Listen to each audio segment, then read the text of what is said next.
Rallying was changing fast by the early 80s.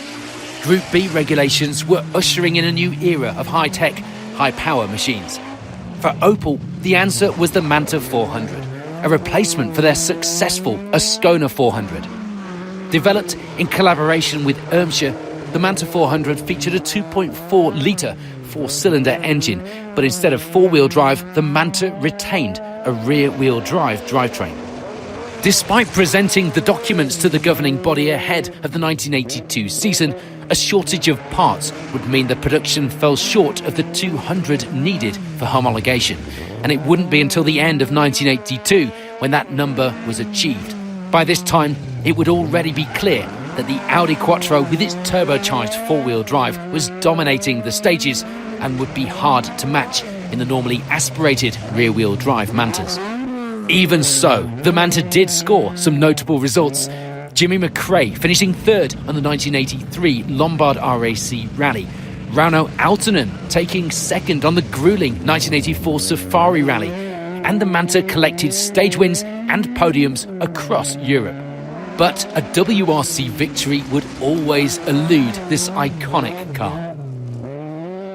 Where the Manta 400 really shone was in national championships, especially in Britain and Ireland.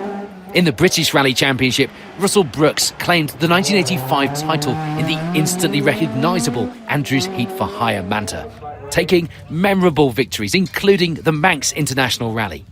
Jimmy McRae was also a force to be reckoned with, battling Brooks for honours and adding to the car's reputation on home soil. The Manta may not have given Opel the results it wanted on the world stage, but it provided some of the most memorable British Championship battles of the 80s. It's the best two-wheel drive car, that I had driven, but as you say, by the time we had that car, four-wheel drive was coming in, and we knew in the forest rallies that, we were going to get beat. But we on the tarmac, we still had the best of it, and I would say it was the best tarmac two-wheel drive car that was built. The last of the Mantas were very good. They were, 300 horsepower and weighing 1,000 kilos at the time. So it was quite a nice car. Across the Irish Sea, the Manta became a tarmac legend. Billy Coleman guided one to victory in the 1984 Irish Tarmac Championship, followed by Austin McHale, who secured back-to-back titles in 1985 and 86. On the tight, bumpy, high-speed lanes of Ireland, the Manta's balance and drivability proved unbeatable, giving it 3 years of dominance in the championship. Although it never claimed a WRC win, the Opel Manta 400 remains one of rallying's great cult heroes.